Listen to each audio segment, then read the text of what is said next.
அது ஒரு ரங்காபுரம் அப்படிங்கிற அழகான ஊரு. அந்த கிராமத்துல அம்மையா அப்படிங்கிற விவசாயி தன்னோட பொண்டாட்டியான கௌரம்மா கூட சேர்ந்து அந்த ஊர்ல வாழ்ந்துகிட்டு இருந்தாரு. ராமையா ரொம்ப நேர்மையானவரு. யாருக்குமே அநியாயம் நடக்காத மாதிரி ரொம்ப நேர்மையா நடந்துக்குவாரு. அந்த வருஷம் மழை நல்லா வராததுனால விளைச்சல் நல்லா வரல. அதனால நஷ்டமே ஏற்பட்டுச்சு. கையில ₹1 காசு இல்ல. வீட்டுல கடன் அதிகமாச்சு. இப்படி இருக்கும்போது ஒரு நாள் ராமையா கௌரம்மா விளக்கு வெளிச்சத்துல உட்காந்து பேசிக்கிட்டு இருந்தாங்க. ஏண்டி, இந்த வருஷம் கூட மழை வராம இந்த பூமி தாய் நம்மள ஏமாத்திருச்சு. தாய்க்கு குடிக்க தண்ணி இல்லாம காஞ்சி போயிருக்கு. நம்ம போட்ட தானியம் முளைக்க வர்றதே கஷ்டமா இருக்கு.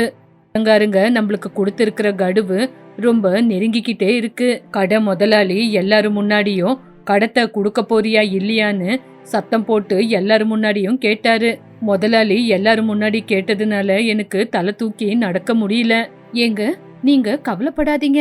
மழை வராதது நம்ம செஞ்ச தப்பாங்க. அந்த வட்டி வியாபாரிக்கு தெரியாதா மழை வரல அப்படின்னு? நம்மளோட நிலைமை என்னன்னு அவருக்கு புரியலையாங்க. ஊருக்குள்ள இருக்கிற எல்லாரோட நிலைமையும் இதுதானே. நம்ம மட்டும்தான் அவங்களுக்கு காசு கொடுக்க பாக்கி இருக்கா என்ன? அப்படி இல்லடி கௌரி, நம்ம கொடுத்த வாக்க காப்பாத்தணும்ல. எங்க தாத்தா முத்தாத்தா எங்க அப்பா காலத்துல இருந்து நம்ம இந்த ஊருக்குள்ள வாழ்ந்துகிட்டு இருக்கோம்.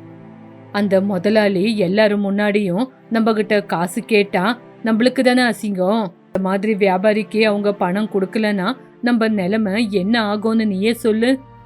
எனக்கு என்னவோ நாளுக்கு நாள் ரொம்ப பயமா இருக்கு. எனக்கு நிம்மதியா தூங்க கூட முடியல. நீங்க அத பத்தியே யோசிச்சு மனச போட்டு கெடுத்துக்காதீங்க. நம்மளோட பசுமாடு இருக்குல்ல, அந்த மாடை வித்தாவது கொஞ்சம் கடனை அடிச்சிடலாமாங்க. அந்த மாடை வித்துடலாமாங்க. மாடை விக்கிறதா? மாடு நம்ம வீட்டோட மகாலட்சுமி. நம்ம பசுமாடை வித்து நம்ம கடனை அடிக்கிறதுனா அது என்னவோ எனக்கு மனசுக்கு சரின்னு படல. நம்ம வீட்டுல இருக்கிற மகாலட்சுமிய விக்கிறத பத்தி இதுக்கப்புறம் நீ பேசவே கூடாது. நாளைக்கு காலையில வயல்ல போய் பாக்குறேன். அங்க ஏதாவது காய்கறி இருந்தா கொண்டு போய் வித்துட்டு வரேன் அப்படின்னு சொன்னாரு ராமையா. மறுபடி நாள் காலையில சீக்கிரமா எந்திரிச்சு வயலுக்கு போய் பார்த்து காஞ்சி போயிருக்கிற வயலை பார்த்து நெஞ்சை வெடிக்கிற மாதிரி ஆயிடுச்சு. அங்கங்க கொஞ்சம் இலைங்கள தவிர மொத்தமும் காஞ்சி போயிருந்துச்சு. அந்த இலைங்களோட நடுவுல ஒரே ஒரு பூசணிக்காய் மட்டும் பளபளன்னு ஜொலிச்சுக்கிட்டு இருந்தது. இது என்ன ஆச்சரியமா இருக்கு. வயலெல்லாம் இந்த வெயிலுக்கு காஞ்சி போயிருந்தா இந்த பூசணிக்காய் கொடி மட்டும் பச்சை பசேல்னு இருக்கு. இந்த கொடிக்கு தண்ணி எங்கிருந்து கிடைக்குது? கிட்ட போய் பாத்துட்டு வரேன் அப்படின்னு ராமையா அந்த கொடிங்க நடுவுல வந்து எட்டி பார்த்தாரு. பார்த்தா கொடிங்க பச்சை பசேல்னு இருந்தது. நடுவுல பூசணிக்காய் இருந்தது. ஆனா அது சாதாரணமான பூசணிக்காய் இல்ல. அந்த சூரியனே பூமிக்கு வந்து படுத்திருக்கிற மாதிரி இருந்தது. ராமையா கண்ணை நல்லா தொடச்சுக்கிட்டு மறுபடியும் பூசணிக்காவை பார்த்தாரு. அட கடவுளே, நான் பாக்குறது உண்மையா பொய்யா? இத என்னால நம்பவே முடியல. இது தங்க மாதிரி ஜொலிக்குதே. இல்ல இல்ல, உண்மையிலேயே இது தங்கம்தான். தொட்டு பார்த்தா ரொம்ப கல்லு மாதிரி இருக்கு. என்னோட வயல்ல தங்கம் பூசணிக்கா வளர்ந்திருக்கா. அந்த கடவுள் என் கஷ்டத்தை பார்த்துதான் எனக்கு இந்த மாதிரி வரத்தை கொடுத்திருக்காரு. இப்படி ராமையா அந்த பூசணிக்காவை பிரிச்சு தன்னோட துண்டுல மூடி எடுத்துக்கிட்டு யாருக்குமே தெரியாம வீட்டுக்கு கொண்டு போனாரு. வீட்டுக்குள்ள போன உடனே கதவை கட்டியா மூடிட்டு பொண்டாட்டிய கூப்பிட்டாரு. கௌரி, கௌரி, எங்க இருக்க? சீக்கிரமா வா. ஏங்க, என்னங்க ஆச்சு? ஏங்க அப்படி சத்தம் போட்டு கூப்பிடுறீங்க? உங்களை திருடங்க யாராவது துரத்திக்கிட்டு வராங்களா? பட்ட பகல்ல இப்படி கதவை சாத்தி வச்சிருக்கீங்க. கதவை சாத்தலனா நீ சொன்ன மாதிரியே உண்மையிலேயே திருடங்க யாராவது வீட்டுக்கு வந்துருவாங்க. ஒரு தடவை நான் கையில என்ன கொண்டு வந்திருக்கேன்னு பாரு அப்படின்னு சொல்லி ராமையா அந்த துண்டை விரிச்சு அதுக்குள்ள இருக்கிற பூசணிக்காவை எடுத்து காட்டினாரு. கௌரம்மா அத பார்த்த உடனே அவளுக்கு வார்த்தையே வரல. ஏங்க, இது இது தங்க பூசணிக்காவா? இவ்வளவு பெரிய பூசணிக்கா பார்த்தா தங்க மாதிரி இருக்கு. இது எங்க இருந்துங்க? உங்க கையில ஏதாவது மந்திர சக்தி இருக்கா? இது மாயமும் இல்ல, மந்திரமும் இல்ல. இது நம்ம வயல்ல காய்ச்சது. அந்த கடவுள் நம்ம கஷ்டத்தை தீக்கிறதுக்காக நம்ம வயல் மூலமா இந்த மாதிரி ஒரு தங்கத்தை கொடுத்திருக்காரு. இந்த பூசணிக்காவை நம்ம வித்தா நம்ம கடன் எல்லாம் தீந்துரும். நம்ம சந்தோஷமா இருக்கலாம். நம்ம மேலும் மேலும் எவ்வளவோ சொத்து வாங்கலாம். உண்மைதாங்க. இருந்தாலும் எனக்கு ரொம்ப பயமா இருக்கு. இவ்வளோ பெரிய தங்க பூசணிக்கா நம்ம கையில இருக்குன்னு அவங்களுக்கு தெரிஞ்சா ஊரு ஜனங்க நம்மள வாழ விடுவாங்களாங்க? பூஸ்வாமி பத்ரையா கண்ணுல மட்டும் இது அகப்பட்டுச்சுன்னா அவ்வளவுதாங்க, நம்மள கொன்னுடுவாங்க அவன். ஆமா கௌரி, நீ சொல்றது கூட உண்மைதான். இந்த விஷயம் யாருக்கும் தெரியக்கூடாது, நம்மளுக்குள்ளேயே இருக்கணும். இன்னைக்கு நைட்டு இதை எங்கேயாவது ஒளிச்சு வைக்கலாம். நாளைக்கு காலையிலேயே நான் பட்டணத்துக்கு போய் தங்க வியாபாரிக்கு வித்துட்டு பணத்தை கொண்டு வரேன் அப்படின்னு அவங்க 2 பேரும் குசுகுசுன்னு பேசிக்கிட்டாங்க. வெளிய ஜன்னல் பக்கத்துல இருந்து ராமையாவோட நண்பன் பத்ரையா இதை எல்லாத்தையும் கேட்டுக்கிட்டான். பத்ரையாவோட பழக்கமே இதுதான், வெளிய மத்தவங்கள பத்தி கேட்டுக்கிறது. ஓ, ராமையாவோட வயல்ல தங்கம் பூசணிக்கா வளர்ந்திருக்கா? அதிர்ஷ்டம் அப்படின்னா இதுதான். அவனோட வயல் பக்கத்துல தான் என்னோட வயல் கூட இருக்கு. அந்த பூசணிக்கா பக்கத்துல கொஞ்சம் வளர்ந்து என்னோட வயல்ல காய்க்க கூடாதா? ஆமா, இத எப்படி நம்ம சொந்தமாக்கிக்கிறது? எப்படியாவது அவன் கையில இருக்கிற அந்த தங்க பூசணிக்காவை நான் எடுத்துக்கணும் அப்படின்னு பத்ரையா இந்த தங்கத்தை எப்படி சொந்தமாக்கிக்கிறது அப்படின்னு யோசிக்க ஆரம்பிச்சான். ராமையா கௌரம்மா 2 பேரும் சாப்பிடுறதுக்காக உக்காந்துருந்தாங்க. ராமையா, ஓ ராமையா, வீட்ல இருக்கியா? கௌரி, ராமையா வந்திருக்கிற மாதிரி இருக்கு. நீ அந்த பூசணிக்காவை ஓட்டு மேல வச்சிருக்கியா? அந்த பூசணிக்காவை பாத்திரக்கூடாது. பத்ரையா, இதோ இருக்க, வந்துட்டேன், வாங்க வந்து உக்காருங்க. என்ன ராமையா, கதவை சாத்திக்கிட்டு உக்காந்துருக்க? இந்த நடுவுல ஏதாவது ரகசியமா இருக்கா? ரகசியமான வேலை செய்யறதுக்கு இந்த ஏழை வீட்டுல என்னங்கய்யா இருக்க போகுது?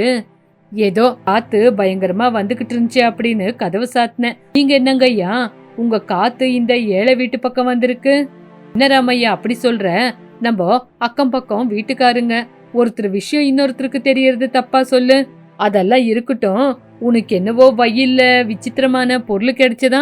அந்த வார்த்தையை கேட்ட உடனே ராமையா, விசித்திரமான பொருளா? இல்லங்கய்யா, யாரோ என்ன பத்தி உங்ககிட்ட ஏதோ யோசிச்சு சொல்லிருக்காங்க. ராமையா, உண்மைய ரொம்ப நாள் ஒளிச்சு வைக்க முடியாது. என்னோட வயலுக்கும் உன்னோட வயலு நடுவுலயும் உன்னோட பூசணிக்கா கொடி இருக்கு. அந்த பூசணிக்கா கொடியோட வேறு என்னோட வயல்ல இருந்து உன்னோட வயலுக்கு வந்திருக்கு. அதனால அந்த பூசணிக்காவோட சொந்தக்காரன் சொல்ல போனா நான் தான். நீ அந்த பூசணிக்காவை திருப்பி கொடுக்கறியா இல்லனா பஞ்சாயத்தை கூட்டட்டா? இது என்னங்கய்யா அநியாயம்? என்னோட வயல்ல நான் கஷ்டப்பட்டு விளைச்ச பூசணிக்கா உங்க சொந்தம் எப்படி ஆகும்? இங்க பாரு, இதெல்லாம் நீ என்கிட்ட பேசாத. நாளைக்கு காலையிலக்குள்ள அந்த பூசணிக்கா என் கை சேரணும். இல்லனா ஒரு தலைவர்கிட்ட சொல்லி பஞ்சாயத்தை கூட்டிடுவேன். இல்லனா நீ நிறைய பிரச்சனைய எதிர்க்க வேண்டியதா இருக்கும் அப்படின்னு சொல்லி பத்ரை அங்கிருந்து கிளம்பி போயிட்டான். புருஷன் பொண்டாட்டி 2 பேரும் ரொம்ப பயந்துகிட்டே இருந்தாங்க. பாத்தீங்களாங்க, என்னோட பயம் உண்மையாயிடுச்சு. அந்த நாசமா போனவன் எப்படியாவது அதை அடைஞ்சே ஆகணும்னு நினைக்கிறான். இப்ப நம்ம என்னங்க பண்றது? அவன் இந்த பஞ்சாயத்து தலைவர்கிட்ட போனா தீர்ப்பு எப்படி வரும்னு தெரியல. அவன் வேற பணக்காரன், அவன் உண்மைய மாத்திடுவான். அவன் என்னதான் பணக்காரனா இருந்தாலும் நேர்மையும் நியாயமும் நம்ம பக்கத்துல இருக்கு. அது நம்ம வயல்ல விளைஞ்ச நம்மளோட சிரமம்.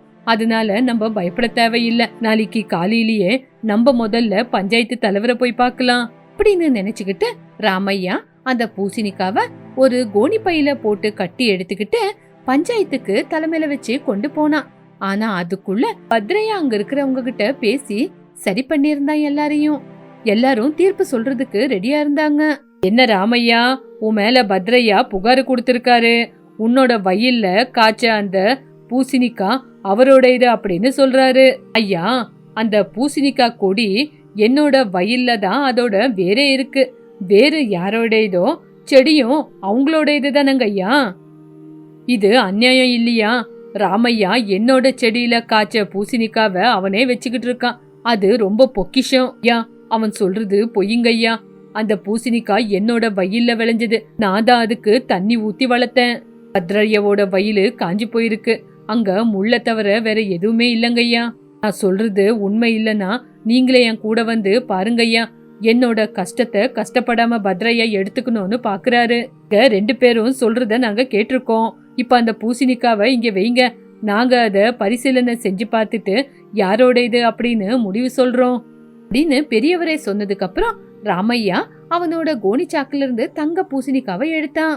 அந்த பூசணிக்கா அந்த சூரியனே அந்த பூமிக்கு வந்து இறங்கின மாதிரி பளபளன்னு ஜொலிச்சுக்கிட்டு இருந்தது. ஒரு ஜனங்க எல்லாருமே ஆச்சரியத்தோட அந்த பூசணிக்காவை பார்த்து, அப்பப்பா இது என்ன காயி, அச்சு அசல் தங்க மாதிரியே இருக்கு.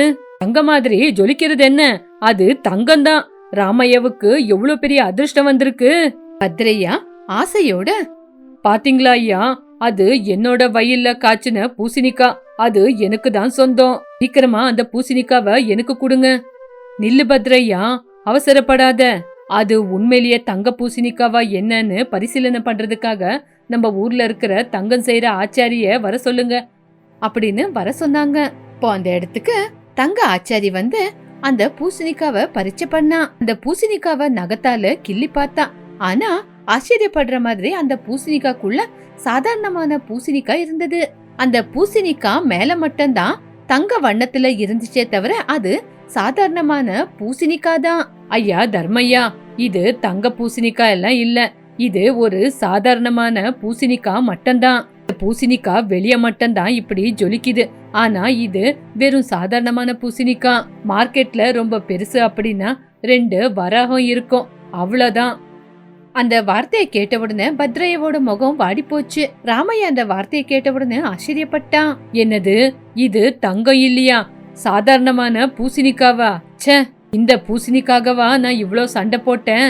இங்க பாரு ராமையா, இந்த பூசணிக்கா உன்னோட வயல்ல காய்ச்சது, அதனால இந்த பூசணிக்காவை நீயே தூக்கிட்டு போ. எனக்கு இது தேவையில்லை, சும்மா என்னோட நேரத்தையே வீணாக்கிட்ட அப்படின்னு சொல்லி பத்ரையா அங்கிருந்து கிளம்பி போயிட்டான். இருக்கிறவங்க எல்லாரும் சிரிச்சுக்கிட்டு இருந்தாங்க. ராமையா மட்டும் கவலையோட அந்த பூசணிக்காவை பாத்துக்கிட்டு இருந்தான். ராமையா, அந்த பத்ரையாவோட பேராசனாலதான் உன்னை இங்க வரைக்கும் வர வச்சோம்.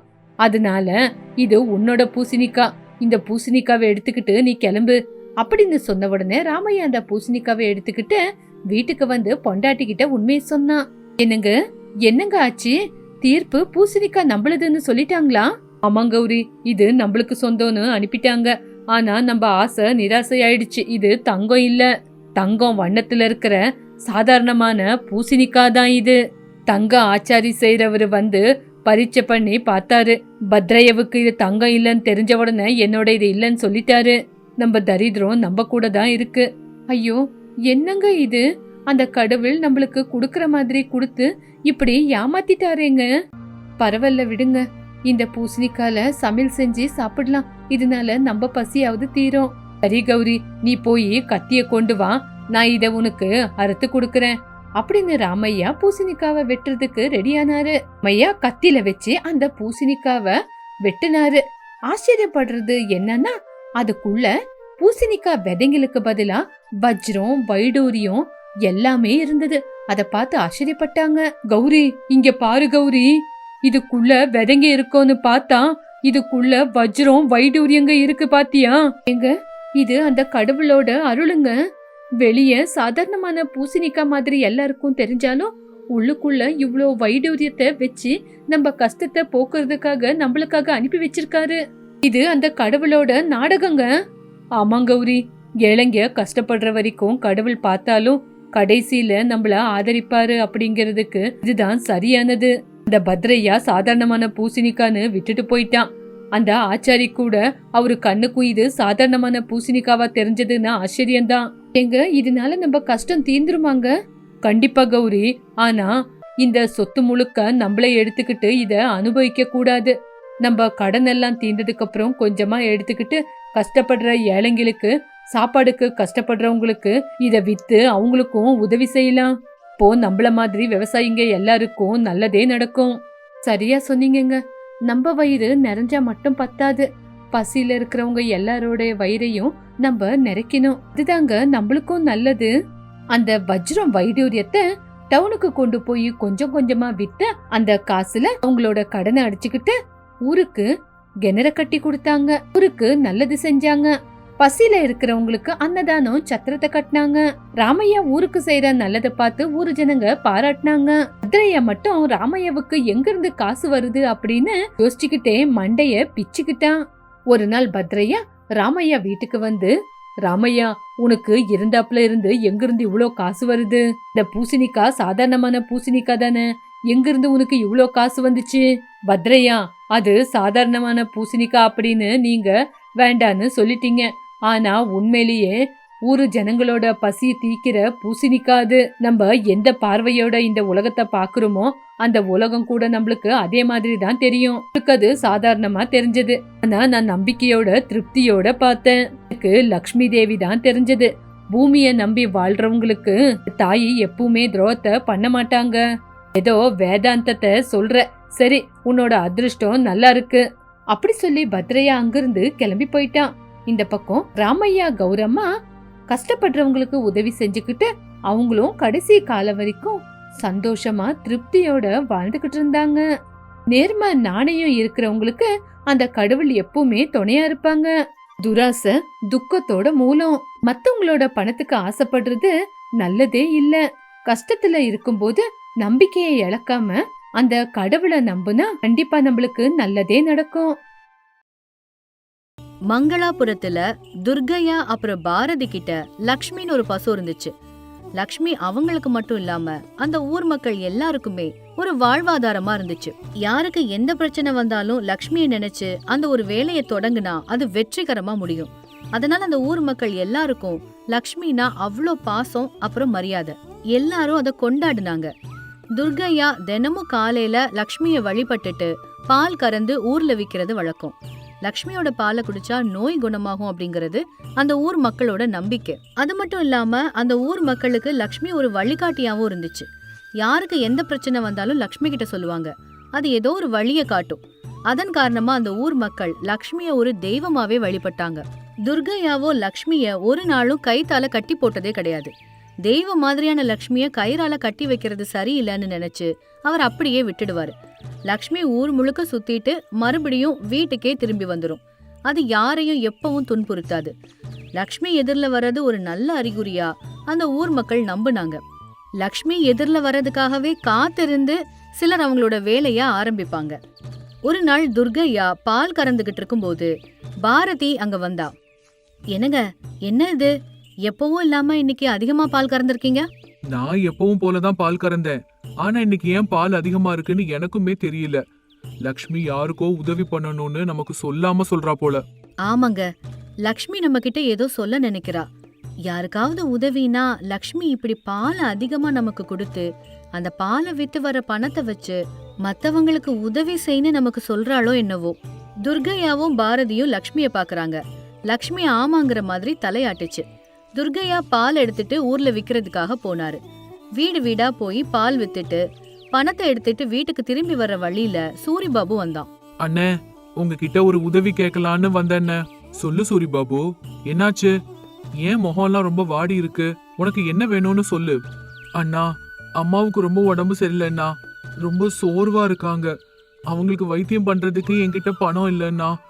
இன்னைக்கு அம்மா ரொம்ப ரொம்ப வேதனைப்படுறாங்க. நீங்க ஏதோ எனக்கு உதவி செஞ்சா ரொம்ப நல்லா இருக்கும்ண்ணா. லக்ஷ்மி இன்னைக்கு காலையிலேயே யாருக்காவது உதவி தேவைப்படும்னு என்கிட்ட சொன்னா. ஆனா அது நீதான்னு இப்பதானே எனக்கு தெரியுது. இதோ இந்த பணத்தை வச்சுக்கோ. முதல்ல அம்மாவுக்கு வைத்தியம் பண்ணு. சாயங்காலமா வீட்டுக்கு வந்து பால் வாங்கிட்டு போயிட்டு அம்மாவுக்கு கொடு. அவங்க உடல்நிலை சரியாயிடும். தைரியமா இருப்பா. எல்லாத்துக்கும் அந்த கடவுள் இருக்காரு. கடவுள் இருக்காரா இல்லையான்னு தெரியாதென்ன, ஆனா தேவதை மாதிரி நம்ம லக்ஷ்மி மட்டும் நம்ம ஊருக்கு இருக்கு. யாருக்கு என்ன தேவைப்படும்னு அவளுக்கு முன்னாடியே தெரிஞ்சிருது. தன்னால முடிஞ்ச உதவிய அவளும் செய்யறா. லக்ஷ்மி ஒரு தாய்க்கு சமம் அண்ணா. இன்னைக்கு எங்க அம்மாவை நான் காப்பாத்திருவேன். சாயங்காலமா வீட்டுக்கு வந்து லக்ஷ்மிய தரிசனம் பண்றேன். என்னோட வருத்தத்தை நான் அவகிட்ட சொல்லுவேன். எனக்கு உங்க மூலமா உதவி செஞ்சதுக்காக அவளுக்கு நான் என்னோட நன்றிகளை தெரிவிச்சே ஆகணும். கண் கண்ட தெய்வம்னா அது லக்ஷ்மி தான்னா. முதல்ல நீ இந்த பணத்தை எடுத்துட்டு போய் அம்மாவுக்கு வைத்தியம் பண்ணு. தாமதம் பண்ணாத, சீக்கிரமா போ. இப்படி சொல்லிட்டு அவனுக்கு பணம் கொடுத்து அனுப்பி வச்சாரு துர்கையா. வீட்டுக்கு வந்து நடந்த விஷயத்தெல்லாம் பாரதிட்ட சொன்னாரு. பாரதி, இன்னைக்கு லக்ஷ்மி யாருக்கு உதவி பண்ணான்னு தெரியுமா? நம்ம சூரிபாபுவுக்கு தான். சூரிபாபு அவங்க அம்மாவுக்கு உடம்பு சரியில்லைன்னு உதவி வேணும்னு என்கிட்ட வந்தாமா. இன்னைக்கு பால் வித்த பணத்தை அவன்கிட்ட கொடுத்து சீக்கிரமா டாக்டர்கிட்ட போயிட்டு வைத்தியம் பண்ணுன்னு நான் தான் அவனை அனுப்பி வச்சிருக்கேன். இன்னைக்கு நம்ம லக்ஷ்மி பால் அதிகமா கறக்கும் போதே எனக்கு தெரிஞ்சிருச்சுங்க. இன்னைக்கு நம்ம யாருக்கோ கண்டிப்பா உதவி செய்ய போறோம்னு. லக்ஷ்மி நமக்கு நிஜமாவே ஒரு தேவதை தான். ஊர்ல உள்ள தேவையெல்லாம் முன்கூட்டியே தெரிஞ்சுக்கிட்டு அவங்களுக்கு எல்லாம் உதவி பண்றா பாருங்களேன். லக்ஷ்மியால நமக்கு மட்டும் இல்ல, ஊருக்கே மரியாதை.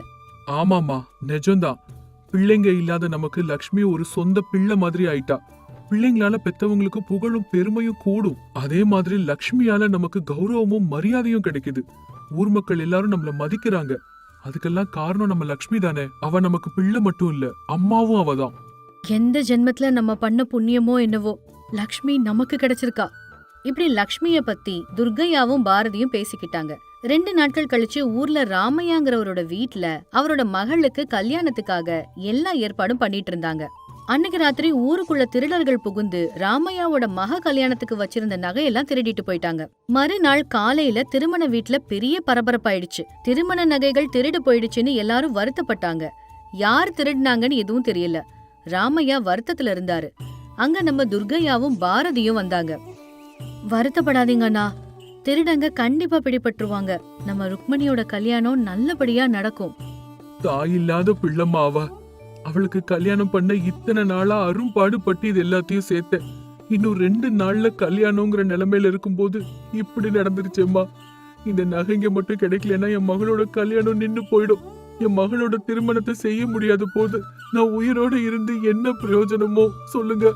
அப்படி பெருசா அழ ஆரம்பிச்சாரு. துர்கையா அவரை தேத்துனாரு. அதுக்குள்ள ருக்மணிக்கு லக்ஷ்மியோட நினைவு வருது. ருக்மணி நேரா லக்ஷ்மி கிட்ட வந்து இப்படி கேட்டா, லக்ஷ்மி, சின்ன வயசுல இருந்தே நான் உன்னை என்னோட அம்மாவா தான் நினைச்சிருக்கேன். எனக்கு என்னோட தாய்ப்பாலோட ருசியே தெரியாது. உன்னோட பாலை குடிச்சுதான் நான் வளர்ந்திருக்கேன். இன்னைக்கு எங்க அப்பாவோட துக்கத்தை என்னால பார்த்துட்டு இருக்க முடியல. நீதான் எப்படியாவது அந்த திருடங்களை கண்டுபிடிச்சு கொடுக்கணும். என்னோட கல்யாணம் நடந்தாதான் எங்க அப்பா சந்தோஷமா இருப்பாரு. இதெல்லாம் இப்போ உன் கையில தாம்மா இருக்கு. என் புகுந்த வீட்டுக்கு அனுப்பி வைப்பியோ இல்ல இங்கேயே இப்படியே என்ன வருத்தத்திலேயே வைப்பியோ, அது உன் இஷ்டம். ஏதாவது பண்ணு. லக்ஷ்மியும் அவளோட வார்த்தைகளை கேட்ட மாதிரி தலையாட்டுது. கொஞ்ச நேரத்துக்கு அப்புறமா லக்ஷ்மியோ துர்கையா, பாரதி அப்புறம் ராமையாவை கூப்பிட்டுக்கிட்டு ஊர் ஓரத்துல இருக்கிற ஒரு மரத்தடிக்கு போச்சு. அங்க தோண்ட சொல்லி காலால மண்ணை கிளறி காட்டுச்சு. துர்கையா கடப்பாறையை எடுத்துட்டு வந்து தோண்டினாரு. உள்ள ஒரு நகை பெட்டி இருந்துச்சு. அத பார்த்ததும் ராமையா சந்தோஷத்தோட இப்படி சொன்னாரு, இது நான் என் மகளுக்காக திருமணத்துக்கு செஞ்ச நகைங்கதான்.